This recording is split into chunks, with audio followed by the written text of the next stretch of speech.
Buenas tardes, noches. Muchas gracias por acompañarnos en la presentación del libro Don de las Olas, de Carlos Fernández Martín, y muchas gracias a 1900 por acogerlo. Antonio y Micaela, muchas gracias. Mira, diciendo 1900, quería yo comenzar con algo que tiene las cifras del nombre de este local, del 1900, que por cierto no sé por qué se llama 1900, espero que me lo cuentes después o lo cuentes ahora si quieres, porque no sé de dónde viene lo de 1900 y seguramente tendrá su explicación. Bueno, pues decía que en 1900 el poeta Rubén Darío escribió una carta desde una ciudad muy parecida a Huelva, parecidísima, desde París.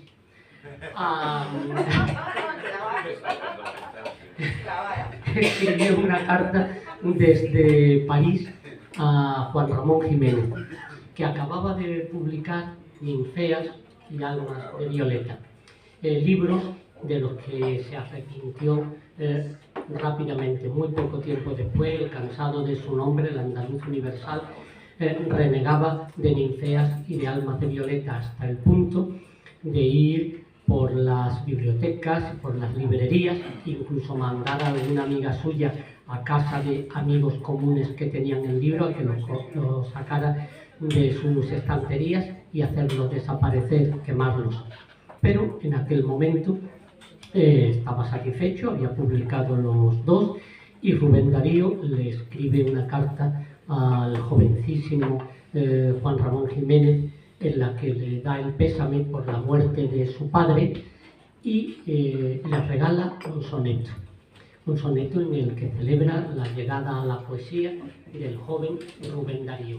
Yo tuve el placer de editar el libro inédito junto a un grandísimo Juan Ramoniano, el profesor Sánchez Romerano, y publicar un deseo post-mortem, naturalmente, de Juan Ramón Jiménez, que lo dejó preparado, pero murió sin verlo publicado, y lo hice yo desde la Fundación Juan Ramón Jiménez, y después lo recuperó la editorial Visor para publicar la obra completa de Juan Ramón Jiménez.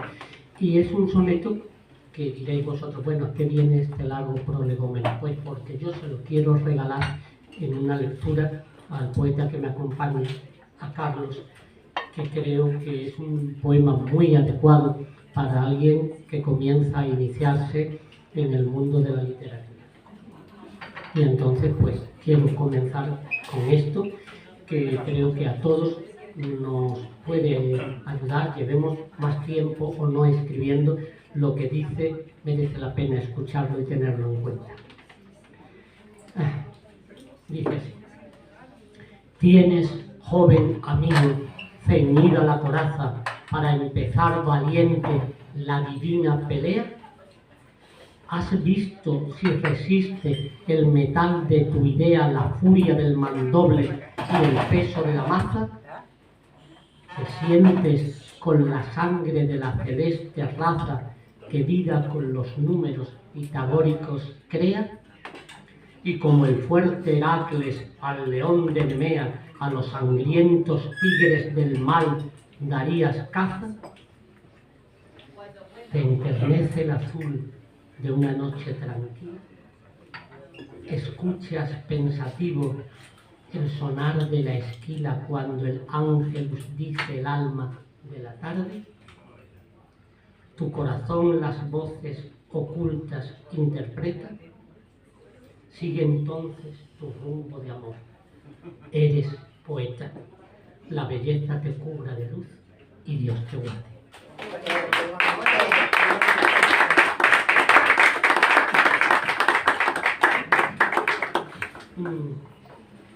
Yo creo, Carlos, que en estas olas se ha metido la sirena que protegía a Virgilio mientras Virgilio escribía. Pero cuidado, porque también esa sirena es la que se dejó morir cuando fue rechazada por Odiseo. poema a lo mejor relacionado con esto, con la protección de la poesía, por una sirena, por una voz, por un ser mitológico, y que al mismo tiempo pueda estar relacionado íntimamente con un tipo de muerte, de pérdida o de dejarse morir, como fue el caso de esta sirena que protegía a Virgilio, pero que cuando Odiseo la rechazó se dejó morir. ¿Cómo has sentido tú eso? ¿Aparece en algún poema del libro? Voy a terminar esto un momentito. Hola, buenas, ¿se me oye? Bien. Bueno, pues contestando a esa pregunta, hay varios poemas que tienen que ver con procesos de sanación, con salidas del tiempo, quizá para volver un poco más fuerte y más arraigado a la realidad más cotidiana, al mundo que nos circunda. Y desde ese punto de vista de la sirena, del mar, claro, este libro está lleno de mares, lleno de olas que siempre son las mismas, pero son intercambiables. Y bueno, hay uno que yo creo que es de una desnudez en ese aspecto más patente, más clara, y es el de Calma. Y bueno, voy a leerlo.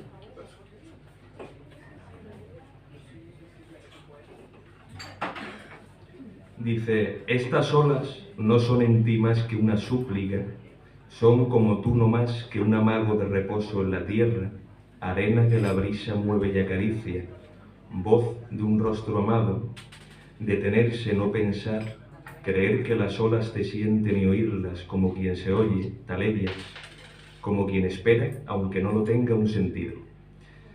Y bueno, y otro que está emparentado y que es muy cortito, que es lírica, mi definición de la lírica, de la poesía, una especie de poema y de poética, que es una reflexión sobre la propia poesía, que es el de lírica, que es para mí la comprensión que tengo de la poesía en un sentido directo, sencillo, más transparente, que básicamente dice lírica, pozo voraz y luego anhelo, pozo voraz, anhelo.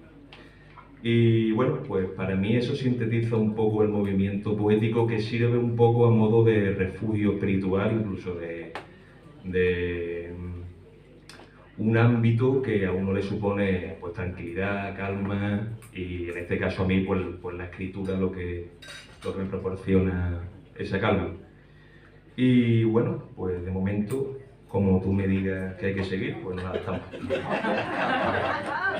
Esto no está planeado, ni coordinado, ni nada, va saliendo sobre la marcha. Este no es tu primer libro publicado. El primer libro publicado fue Auriga de Estrellas. Auriga de Estrellas salió en la isla de Siltolat, una colección sevillana, y no se pudo presentar porque llegó la pandemia. Y entonces, en realidad, la primera vez que tú te pones cara al público no es con el primer libro, con Auriga de Estrellas, sino con De las Olas. Pero yo en Auriga de Estrellas te escribí un prólogo. Y en ese prólogo yo decía, esto es arriesgado, pero lo hice y creo que lo mantengo. Creo que va a durar y a permanecer. Dije, a pocos, muy pocos poetas jóvenes actuales conozco con una pasión por la poesía, con tanta entrega a ella como Carlos Fernández Martín. Y me corrijo, puedo prescindir de juventud, puedo descartar contemporaneidad y solamente escribir que a pocos poetas he conocido con tal fe en la palabra como él. ¿De dónde nace esa fe? ¿De dónde viene esa fe? ¿Cómo permanece? ¿Cómo la alientas? Bueno, quizá este comentario que voy a hacer ahora puede parecer muy intenso, vagamente lírico y tal, pero bueno, yo lo creo de verdad y entonces lo voy a compartir con ustedes, que habéis venido aquí amablemente al acto, así que os lo voy a decir. Hay una frase de Antonio Machado que dice que quien habla solo espera hablar con Dios un día, y de alguna manera Dios en este sentido no lo comprendo desde una manera ortodoxa ni desde una religión oficial, sino lo comprendo más bien como un símbolo un símbolo que también pudiera ser trasladable a lo que significa el mar. Yo creo que cualquiera que haya visto el mar, se haya detenido en la costa que sea, en la orilla que sea, se haya detenido frente al mar y entre las olas, yo creo que más que olas, lo que uno ve en ellas es el pensamiento, la memoria, la nostalgia. Entonces, de ese vaivén de las olas, pues en este caso nace el libro. Y de alguna manera, ese mar, esa infinitud, no solamente algo que sea metafísico, que sea religioso, de una búsqueda de sentido más allá de lo que aparece en el día a día, sino que también tiene que ver, en mi caso, con una especie de serenidad, de mantenerse en una felicidad que es intercambiable con la serenidad. Muchas veces la felicidad pareciera que es otra cosa y que escapa a un estado de ánimo más sereno, pero decía Borges también, Jorge Luis Borges, que la serenidad es una forma de felicidad, y entre estas olas yo he hallado pues ese refugio que he leído antes en calma, que tiene que ver con esa calma y que, bueno, pues que he querido transmitir aquí, así que un poco viene de ahí, de la contemplación. Has dicho una cosa, es un poco digresión de lo que estamos hablando, pero me parece pertinente. Al citar a Antonio Machado, me has hecho en este instante reflexionar sobre la importancia de la tilde. No es que no haya caído nunca en ella, pero en los versos que tú has citado, quien habla solo espera hablar con Dios un día, la Real Academia Española de la Lengua ha suprimido la tilde sobre solo. Y ahora, si no tiene solo, quien habla solo espera hablar con Dios un día, si no tiene tilde, ¿qué quiere decir? Porque uno lo puede entender como quien habla solamente espera hablar con Dios un día. O lo puede entender quien habla solo, es decir, consigo mismo, nada más, espera hablar con Dios un día. Y ahí solo la tilde, está con acentos, solamente la tilde nos diría si quien habla solamente, únicamente, como sinónimo, únicamente espera hablar con un día, o quien habla solo, consigo mismo, espera hablar con Dios un día. Nada, defensa de la tilde.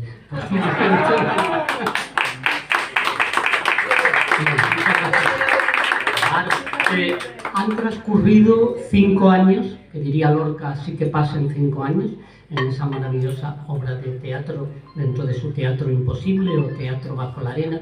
Han transcurrido 5 años de la publicación de Auriga de Estrellas. Es verdad que el tango también nos indica que 20 años no es nada, con lo cual pues con 5 no importa, pero tú no tienes volver porque no te has ido nunca de la poesía.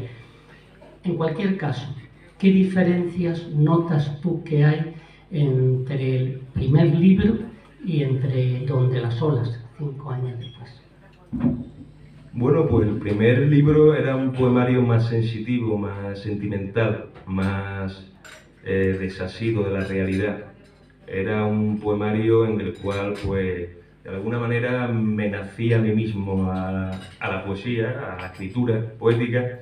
Y bueno, pues yo siempre lo defino como una constelación. El libro se llama Auriga de Estrellas y yo lo defino como una constelación de destellos primerizos. Esos destellos tienen que ver con irradiar pues, sensaciones que uno ve en el paisaje, que también es un libro bastante marino, en el sentido del sol, de los atardeceres, del vaivén del mar y tal. Y bueno, pues en ese caso, este libro yo creo que tiene, me parece a mí que tiene más hondura y más complejidad emocional, sintáctica también, ya que estamos hablando de las tildes, el idioma en sí mismo. Yo creo que tiene una mayor hondura emocional y simbólica, me parece a mí al menos. Y de hecho aquí el primer poema del libro, que se llama Para nacer, yo quisiera leerlo porque para mí es muy sustantivo de lo que significa, así que voy a leerlo. Se llama Para nacer y viene precedido por una cita de Vicente Núñez, un poeta cordobés de la generación Cántico, coetáneo de la generación del 50, de Jaime Gil de Viedma, de Carlos Barral, de Goytisolo, estos señoritos de Barcelona que tenían el poder de la industria editorial y hicieron un grupazo magnífico, claro. Es verdad que también tenía muchísimo talento. Tenía mucho talento de ellos, ¿no? Y bueno, este se llama Para nacer y viene precedido por la cita de Vicente Núñez que dice: la poesía es hundirse en la madre. Es una cosa que quizás se puede interpretar, yo lo interpreto de manera religiosa, un poco, o de una manera espiritual, porque dice la madre puede interpretarse de forma maliciosa y para nada tiene que ver con eso, es una tontería. Así que bueno, pues nada, voy a leerlo. Dice: para nacer me he acercado a las cosas con sigilo, para que no sientan la presencia ajena que las hace y descompone a su paso. Así como las estrellas en las noches tan distantes vierten su tenue hilo de belleza sobre nuestros atormentados pensamientos, así con precaución y cuidado me he acercado a las cosas, buscando en ellas un pretexto para ser feliz, más aún cuando en las noches irrumpe la duda con su terror de espejo deformado en hienas o sombras de hienas que, macabras y ociosas, me persiguieran al irme. Yo no soy yo, soy otro que nace y muere en mí porque ha vivido haciendo del aire que he respirado un residuo en el que morir cada día. Si me veis ahora, decidle que he volado lejos, lejos como la memoria siempre vuelve al hondo bastión de mi infancia, donde la sangre aplacada, confundida con el fango violeta, guarda las serpentinas de hiel que el sol despliega risueño cada mañana, para nacer de nuevo en mí, en paz, sereno entre las cosas.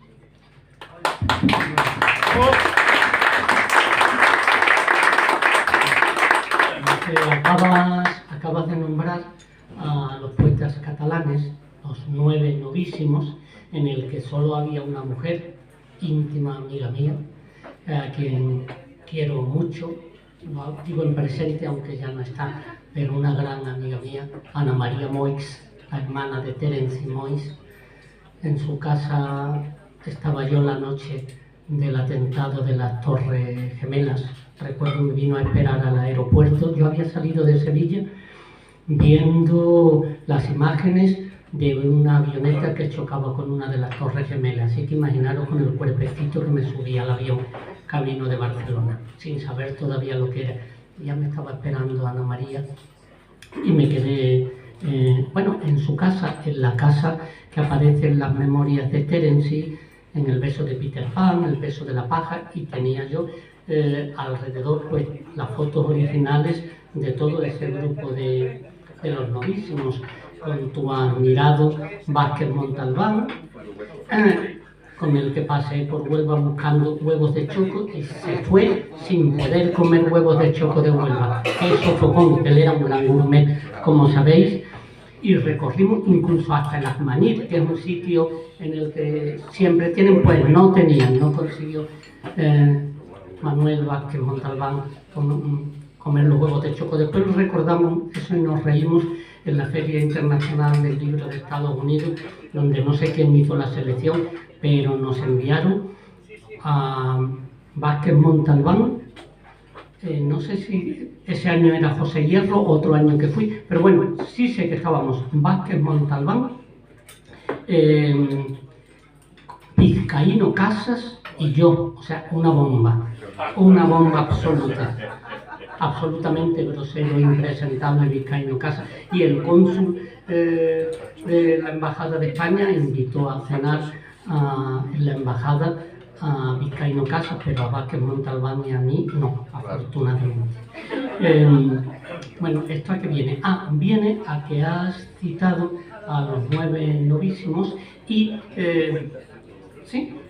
la generación del 50. Pero entre esos poetas hay uno que además ha sido una punta de lanza para la poesía contemporánea, que él a su vez toma de Cernuda toma de Cavafis. Ahí hay un hilo. Me estoy refiriendo a Jaime Gil de Viedma, con el que tú a veces te duchas y te bañas. Entonces todos estamos ansiosos por ver esa intimidad de Carlos en el baño con Gil de Viedma. Lee ese poema, por favor.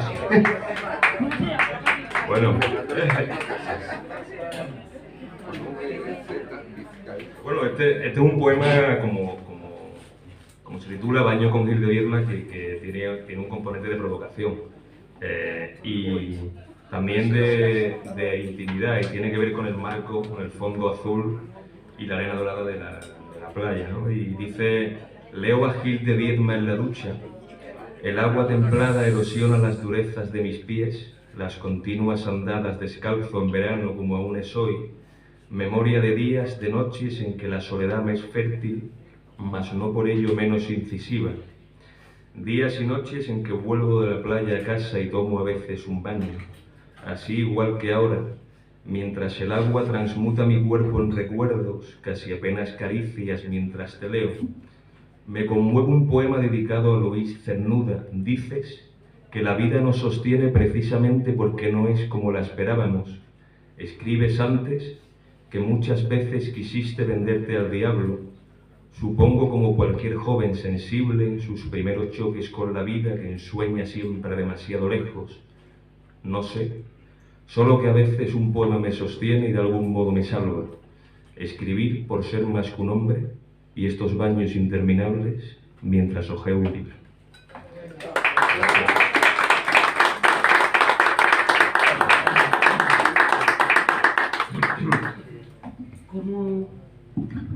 ¿Cómo surgió este libro? Porque además tiene un título que es muy atractivo, es un título bastante imantador. ¿Cómo surgió? Y fundamentalmente la lectora, el lector que se adentre en esas olas, que pleamares, que bajamares, que tifones se puede encontrar. Bueno, Donde las olas, el título es una suerte de conjunción poética, ¿no? De donde las olas lo que sugiere es una especie de no lugar, un ámbito en el cual, pues, como he dicho antes, nos salimos del tiempo y tratamos de volver a él con más entereza, con más fortaleza, con más chispa también. Y bueno, pues Donde las olas tiene que ver con esa dislocación del espacio en el que uno puede proyectarse a la manera que desee, como le venga en gana. Si uno quiere irse a la playa de Mazagón, pues a Mazagón, que si quiere ir a Ibiza, pues a Ibiza, donde quiera, pero ni siquiera es un lugar. En ese caso también decía Machado que la poesía es palabra en el tiempo, y la palabra en el tiempo tiene que ver, creo yo, con ese atardecer que se proyecta al final del mar y que retiene el tiempo en sí mismo, en esa bola de fuego. Se puede interpretar de forma metafórica así. Y bueno, pues yo creo que las olas, en este caso, pues son emociones, pensamientos, nostalgias, melancolías. Y creo que hay un fondo de la realidad en ese mar que suple el déficit de realidad que a veces hay en la vida diaria o en el mundo también, ahora como está el patio, que está regular. Y bueno, pues yo creo que estas cosas, aunque pueda parecer que la poesía es algo pues intimista, como un jueguecito, una manera de entretenimiento, que también lo puede ser, muy lícito y muy legítimo, también yo creo que se le debe de profesar, al menos yo lo hago para conmigo y para con la gente a la que le profeso también un respeto, como a ti, como poeta y como persona. Yo creo que se le debe de conceder una cierta pausa también, que tiene que ver con esa mirada sobre el mar. Y que viene muy bien en estos tiempos acelerados, tanto frenesí, tanto reel, tanto Instagram y tanto Facebook. Pues no sé por qué me estoy yendo por aquí, pero ahí que va. Y bueno, pues el libro básicamente es eso, es una suerte de no lugar. Más que nada palabra en el tiempo, que diría Machado, como yo lo quiero ver, tampoco me quiero subir muy arriba, porque tampoco... Pero bueno, así como lo veo. Bueno, en estos tiempos, nunca, pero en estos tiempos especialmente, la poesía sí puede ser un juego y una diversión, pero en estos días quien escribe y quien lee poesía es una resistencia absoluta, es una necesidad, es un muro contra el mal. Los poetas, los escritores, es la palabra lo que tenemos, y es la palabra la que tenemos que poner sobre la mentira, sobre la falsedad y sobre la impunidad. Al nombrar, creamos porque creemos. Entonces yo veo absolutamente necesaria la palabra en este tiempo, pero ya no solo la poética, sino sencillamente alzar la voz, alzar la palabra, no permanecer mudo ante la situación realmente dramática, trágica. La palabra nombra, la palabra crea. Pero bueno, sin ponerme estupendo, no me quiero poner estupendo, pero me parecía necesario decir esto. Has leído el primer poema, Para nacer, que está dedicado a tu madre. Hay otro que está dedicado a tu padre, que es un hermoso poema. A mí me gustaría también que lo leyeras, él está aquí, y desvélanos la arquitectura de ese poema. Desvélanos su arquitectura. Vale, pues a ello, se llama Espuma de los días. Y dice, de Boris Vian, La espuma de los días, novela negra, pero esto no tiene nada negro. Por eso le quité la espuma de los días solo y ya. Lo que no está diciendo es plagio, así que no hay que preocuparse. Bueno, espuma de los días es a mi padre y dice, pasan las tardes lentas en la luz del verano, las tardes tan suaves como el lomo de un perro amigo, fiel como ese animal la luz que te acoge generosa, las tardes de lectura junto al mar. Llegas, vas llegando y en la amplia extensión de arena ondulada, asida levemente por el viento a lo lejos tu padre solitario, leyendo una novela, y a su alrededor, como alrededor de un resto de columna griega en invisible arena suspendido, el tiempo que avanza tan despacio y voraz a su vez, el tiempo, el silencio, las olas. Llegará un momento quizás en que vivir sea algo parecido a esto, hojas de un libro en que te lees, la vocación de un solo hombre, la soledad escogida, reprimir el deseo o acaso no tenerlo, no sentir o sentir menos la necesidad de estar con otros, al calor de palabras compartidas, o más aún y meramente de cuerpos que se acercan y son ya recuerdos, solo recuerdos de una juventud pasada, espuma de los días, mi padre leyendo una novela. Gracias.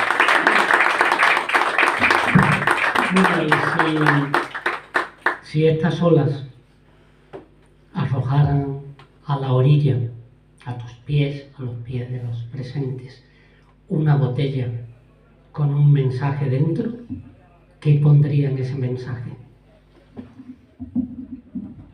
Pues para ser sincero, esto me lo preguntaste en la presentación que hicimos en la biblioteca y tengo la respuesta, pero no voy a recurrir a ella, me la voy a jugar. Si hubiese una botella, yo le dejaría un fondo de aire en el cual pues cada uno imagine lo que quiera. En ese caso, ya que estamos hablando de la arquitectura, que también tiene relación con la pintura, pues yo lo dejaría como una especie de lienzo en blanco. Yo pondría un rollo de lienzo en blanco. No sé si es una buena respuesta, pero es la que se me ocurrió.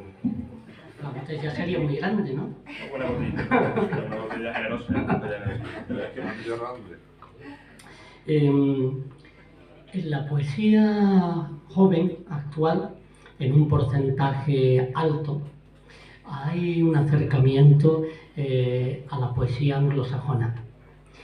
En la tuya, ese acercamiento es más visible hacia las tradiciones en lengua castellana, más que a la anglosajona. ¿Notas tú esa diferencia? ¿Cómo la ves? ¿Tus raíces literarias vienen de otro lugar que otros compañeros de generación o edad? Decía Juan Ramón Jiménez una frase que a mí siempre me ha llamado mucho la atención, que dice que las alas arraiguen y que las raíces vuelen. En este caso yo creo que cuando uno vuela fuera de su lengua, muchas veces lo que pasa es que discurre por caminos que no conoce, se le va la voz, se le pierde la voz y acaba uno diciendo tonterías. Yo creo que está muy bien tener referente en lengua que no sea solamente española, en lengua castellana en concreto. Yo creo que está bien que se tenga referencias. En este caso, yo también percibo esa influencia, esa macroinfluencia, más que anglosajona, incluso también en concreto americana, ¿no? Que tiene mucho que ver con cortar el verso de una manera distinta y en fin. Pero bueno, yo creo que en mi caso al menos, como la lengua es una cuestión básicamente materna, que tiene que ver con el cordón umbilical que nos ata al mundo que vivimos, a mí me parece que la lengua a la que uno le debe profesar en este caso respeto, si quiere escribir, al menos en lengua en español, es precisamente a esa lengua. Y luego yo creo que conviene arraigar en esa lengua, al menos en mi caso, para tratar de volar, de trascenderla, por así decirlo, de trascenderla en el sentido de renovarla, de darle nuevos vuelos. nuevas referencias. Y luego también pues creo que está muy bien que se pueda compaginar con otro tipo de lenguas, de influencia lingüística que tenga que ver pues, con la influencia anglosajona y tal. Pero creo que para arraigar en este caso, para volar en este caso, mejor dicho, perdona, hay que arraigar en la lengua nuestra, al menos como yo lo concibo. No, al mismo tiempo, tu poesía es introspectiva y confesional. Sí, hay un corte intimista, yo creo que sí hay, una poesía yo creo que sí es más intimista, y de hecho hay un poema aquí que para mí es importante que se llama El mar frente a su espejo, y dice: yo solo soy un hombre ante el denso fulgor del jazmín, en la noche desierta, cuando los barcos pesqueros van hacia la luna, que en la ría allende su túnel de inagotable plata, como perfume abierto al cristal oscuro que de fragancia se anega, así pasa el mar, así la noche y sus espejos. Cuánta ausencia reclama el silencio de mi nombre, cuánta inexplicable ausencia. Yo creo que tiene...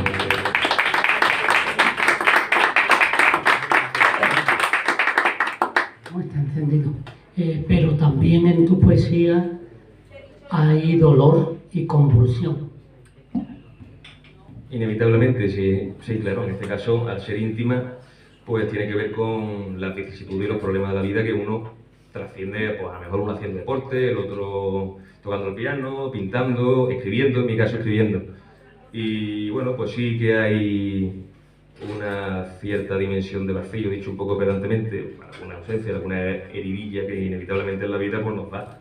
Y nada, pues, en ese caso la verdad que hay aquí un poema que se llama Si es preciso, y dice: no puedo forzar las palabras, ni con ellas ahuyentar un miedo que no es, empeñarme como tantos otros en escribir en vano sobre vacío, suspender el peso de un dolor ficticio en unas huellas que no he navegado, que la mar no habrá de borrar porque jamás existieron.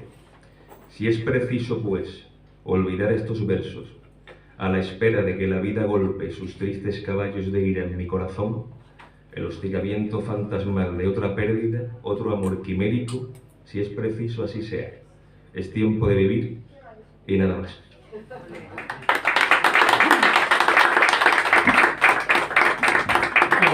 Bueno, te voy a hacer una pregunta comprometida, ya que has leído este poema. Dice en la primera estrofa: no puedo forzar las palabras, ni con ellas ahuyentar un miedo que no es, empeñarme como tantos otros en escribir en vano sobre vacío. Es que piensas, has encontrado hoy mucha escritura en vano, mucho dolor artificial, fingido. Bueno, el dolor en arte siempre es de alguna manera algo fingido. Y también decía Fernando Pessoa que el poeta es un mentiroso, algo así como un fingidor, y finge tanto que al final es el dolor que en realidad siente. Entonces, pues en este caso sí es verdad que hay... Yo percibo muchas veces que se entiende la literatura como eso, como una actividad de ocio, lúdica, que me parece muy bien. Por ejemplo, Julio Cortázar reivindica esa concepción de la palabra de la literatura como un juego, que tiene también que ver con algo infantil, con el niño que juega, el niño simbólico, el niño desnudo, náufrago, que juega, ¿no? Y que se divierte para curar un poco las heridas que sufre el hombre, la mujer o quien sea, el adulto. Entonces, pues bueno, yo aparte de eso también creo que de alguna manera una cosa es entenderlo de forma seria como un juego, porque el juego de los niños es una cosa muy seria. Los niños cuando juegan están jugando, ¿no? Muy serio, la espada y eso, para ellos están matando entre ellos, uno es el capitán del barco, tabla del barco, y en fin, y juegan, ¿no? Y para ellos es una cosa muy seria. Entonces, yo creo que desde ese punto de vista, que la ficción tiene que ver con la realidad, y tiene que ver con una amplitud de miras que la realidad pues no te da, y que, bueno, muchas veces yo veo gente que verdaderamente no lo siente como algo ni siquiera lúdico, ni de un sentimiento de fondo, sino bueno, pues como algo que se hace y ya está, como otra cosa, lo cual me parece muy bien.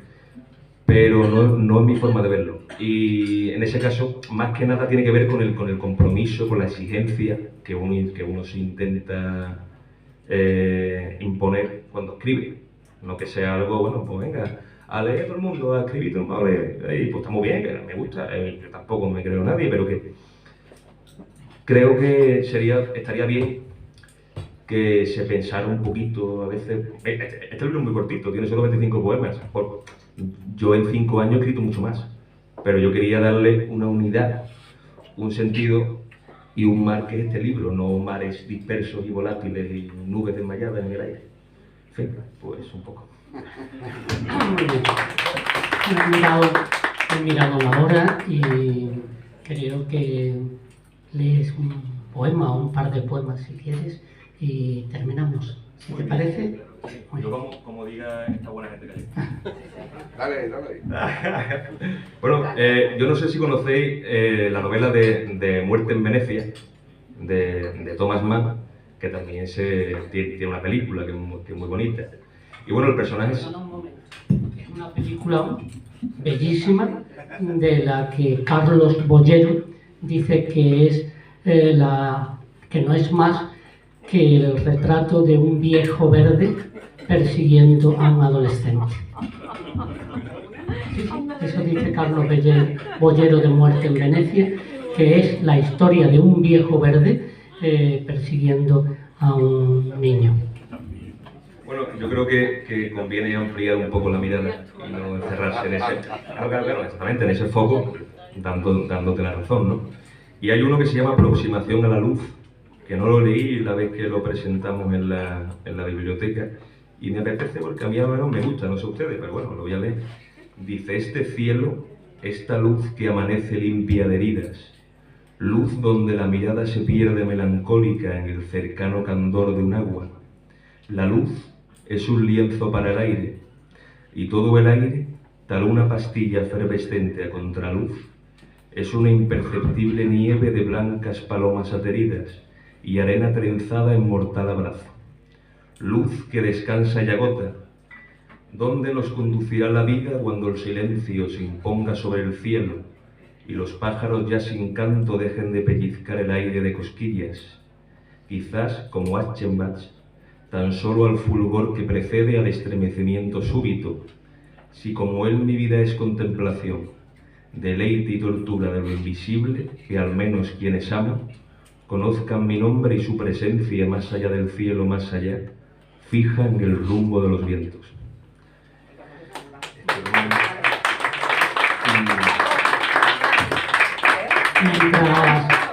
Mientras busca otro poema para terminar, con lo que he comentado antes, fíjate, tú sabes que yo tengo un libro que se titula Luchino Visconti pasea por Río Tinto, en el que, bueno, pues cuento ese literario encuentro con Visconti en una galería de Siena, viendo la danza Vita in città, danza di fanciulli, de Ambrogio Lorenzetti, y la carta que recibí una vez de él en Río Tinto diciendo que quería conocer esas tierras extrañas, rojas, violentas, esa rosa abierta llena de cicatrices. Él había terminado de rodar Los asexuados cielos de Venecia y le había llamado mucho la atención la tierra que yo describía y que quería conocerla. Dicho esto, termino con el poema. Sí, vale. Bueno, quiero dedicarle un poema a mi colega Tomás, que está ahí, que se compró el librito y me dijo: este me ha gustado a mí especialmente, y bueno, se lo quiero dedicar. Se llama Una noche y dice: solo he necesitado una noche, el contacto de su piel anónima en estrecho entendimiento con mi cuerpo, para estar triste. Solo dormir una noche juntos, abrazados, y en la cama aquella extraña simulación de algo más íntimo que no es verdad. Tan solo el último abrazo ya en la puerta, para sentir que aquellos besos y caricias eran un efímero placer abocado a perderse. Qué triste, qué bello imaginar entonces qué hubiera sido si el roce de su cuerpo también me hubiese revelado un alma.